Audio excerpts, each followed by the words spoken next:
Paz y bien, queridos hermanos. Saludo y bendición desde estas hermosas montañas de Santa Elena, donde se encuentra ubicado el convento de los frailes misioneros bonpastorianos. Hoy la Iglesia nos propone la memoria obligatoria de Nuestra Señora de los Dolores,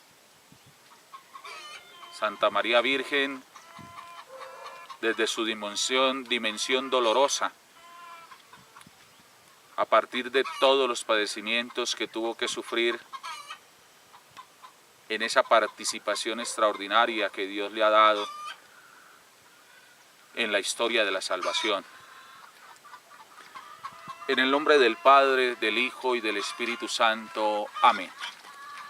El Evangelio está tomado de el apóstol San Juan. En aquel tiempo, junto a la cruz de Jesús, estaba su madre, la hermana de su madre, María la de Cleofás y María la Magdalena.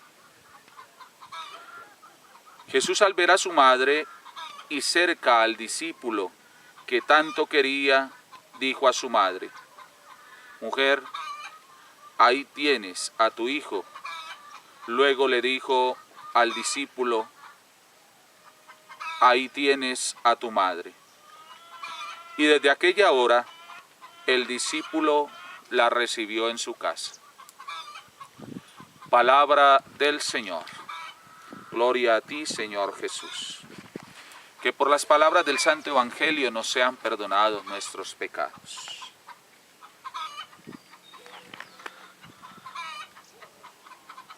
Si hay alguien que merezca particular atención y admiración de entre todas las personas que rodearon a Jesús en su gesta salvadora y redentora, es Santa María Virgen. Y si la palabra habla de Jesús como varón de dolores,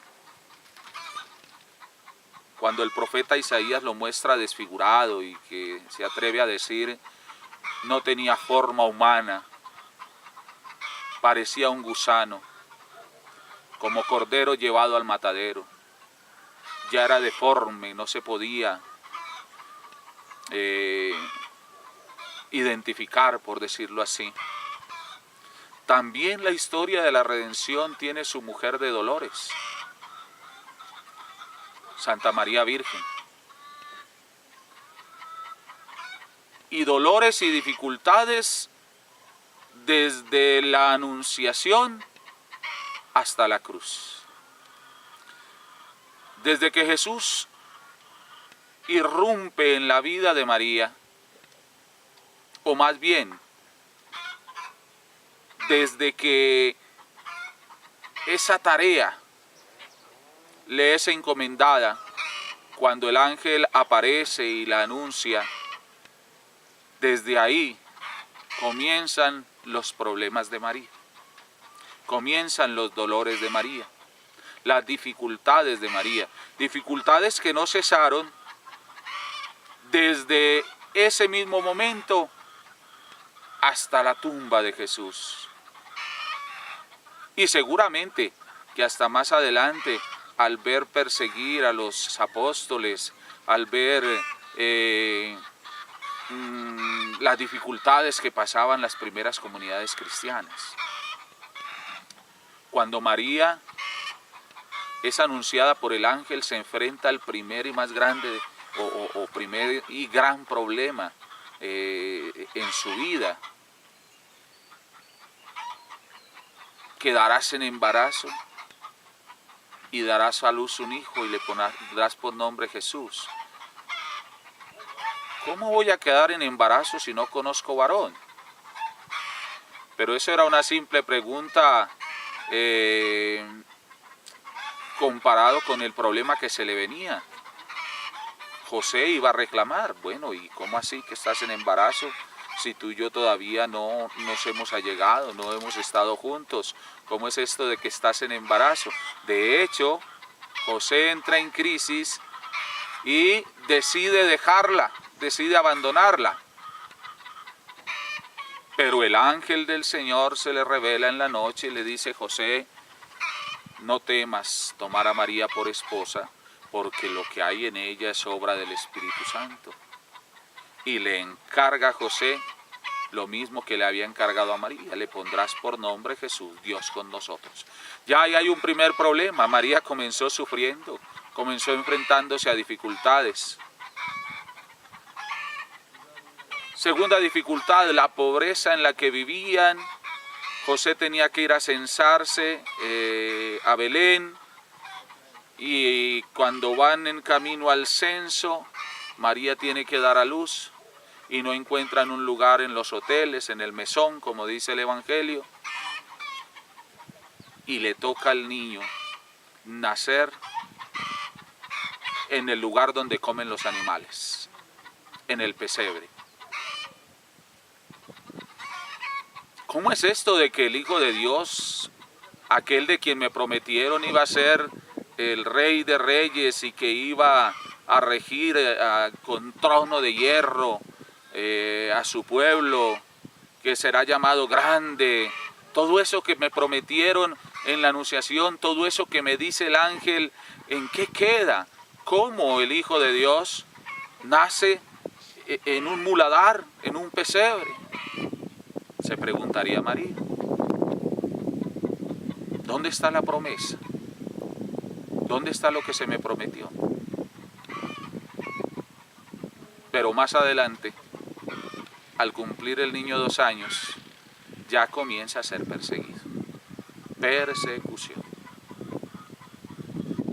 Herodes, indignado porque los magos de Oriente le dijeron: ha nacido el Mesías, el Rey, ha nacido, y más o menos hace 2 años que nació, y fue aquí, en Belén. Herodes se enoja y por descarte toma represalias y manda a matar a todos los niños menores de 2 años. Y María, que vivía en ese tiempo en Nazaret, seguramente tiene que desplazarse a Egipto. Con José, con su hijo, tienen que salir corriendo, y la historia habla de la masacre. Todos los niños que murieron a espada de Herodes, porque este hombre no quería que le usurparan el poder, porque no quería que ese supuesto rey que acababa de nacer le usurpara el poder. Esa es la fiesta de los santos inocentes. Pero María se sigue preguntando: ¿dónde están las promesas?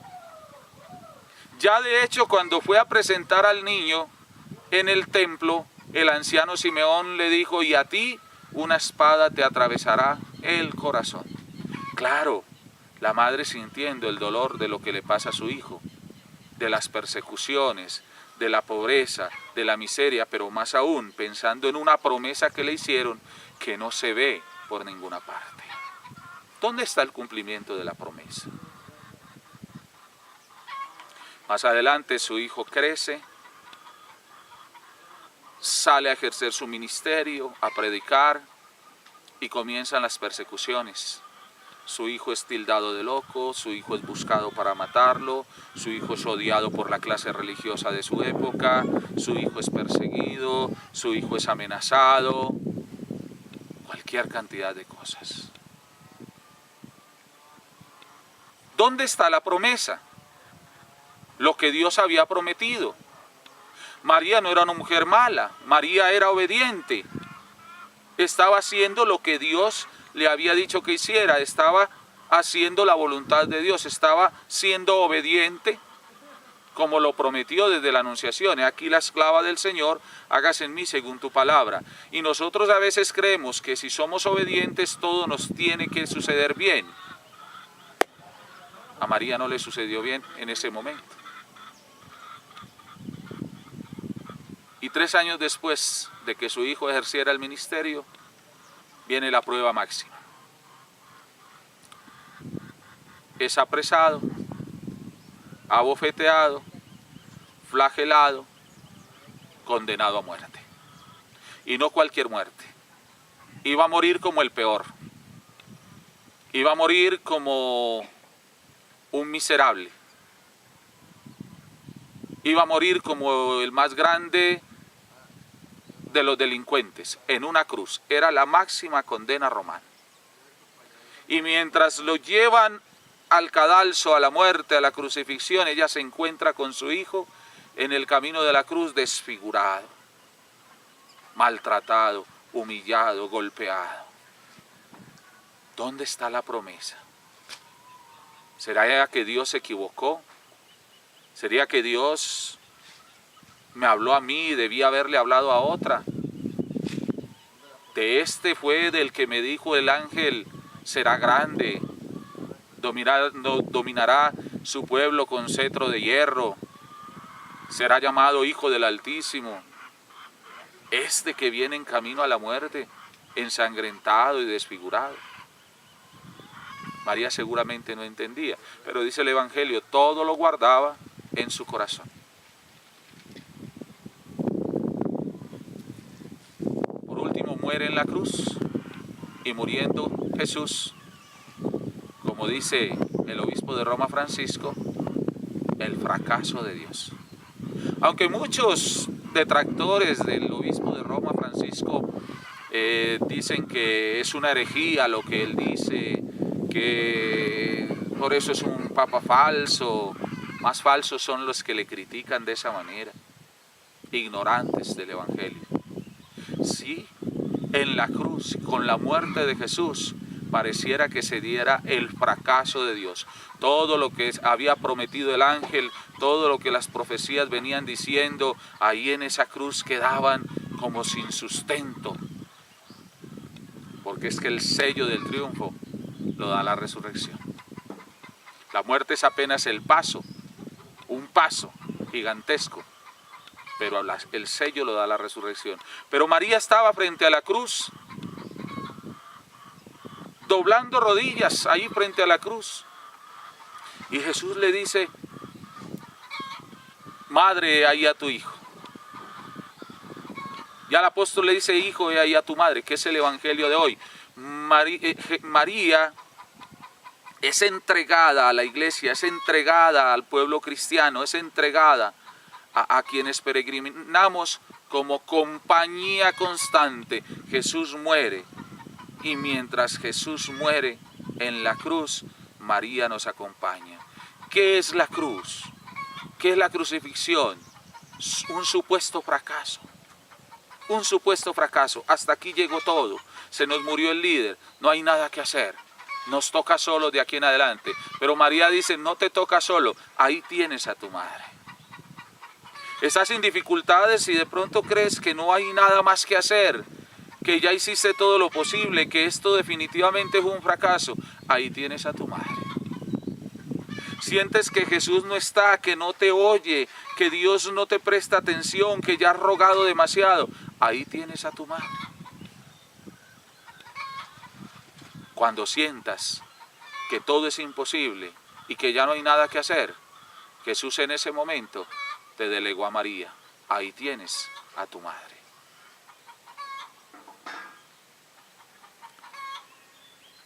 Pero al discípulo también le dice, he ahí a tu madre. A ella le dice, he ahí a tu hijo. Y ella sí que sabe hacer el papel de madre. Pero a él le dice, he ahí a tu madre. María debe ser asumida por ti y por mí en nuestra casa y en nuestro corazón. No solo como la madre de Dios, en cuanto madre del Hijo encarnado, sino como nuestra madre. Ahí la tenemos. Ella nos da ejemplo de que no se puede perder la esperanza, de que se debe sufrir con paciencia, de que se debe guardar en nuestro corazón aquello que no entendamos. No entendía nada. ¿Cómo es que va a morir en la cruz aquel de quien me dijeron es el Redentor, el Salvador, el grande, el Hijo de Dios. ¿Cómo va a morir en una cruz? Pero María no renegó. María no peleó con Dios. María todo lo guardaba en su corazón, porque eso de que he aquí la esclava del Señor lo supo llevar hasta la cruz, hasta la tumba. Luego recibe a su Hijo en las manos, aquel quien Dios se lo dio por obra del Espíritu Santo, de su vientre santo, aquel que ella dio a luz, aquel que vio a crecer, aquel que vio hacer milagros, aquel que vio hacer portentos, se lo entregaron en sus manos bajándolo de una cruz. ¿Qué es esto? ¿Quién es este? ¿No era el grande, el Hijo de Dios, el que habría de venir, del que me dijo el ángel que iba a ser llamado Hijo del Altísimo? Aquí me lo entregan yerto, en mis manos, muerto. ¿Muere entonces la esperanza? ¿Muere entonces la promesa? Nada de eso. María guarda todo eso en su corazón.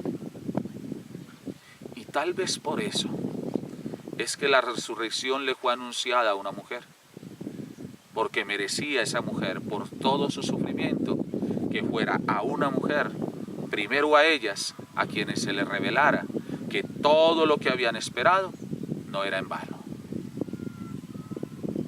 Qué ejemplo tan hermoso es Santa María Virgen, de vida cristiana, de sufrimiento en silencio, de aceptación del misterio, pero también de glorificación. La corona de gloria la recibió María por haber sabido esperar con paciencia, obedecer aunque no entendiera. ¿Quién más después de Jesús, del Padre y del Espíritu Santo, tiene gloria en la iglesia? María. Dios te salve María, llena eres de gracia, el Señor es contigo. Bendita eres entre todas las mujeres y bendito es el fruto de tu vientre. Santa María, ruega por nosotros pecadores que no entendemos, que nos desesperamos, que no obedecemos, ahora y en la hora de nuestra muerte. Amén. Que el Señor te bendiga y te guarde, que el Señor te muestre su rostro misericordioso, que el Señor te mire benignamente y te conceda la paz. En el nombre del Padre, del Hijo y del Espíritu Santo. Amén.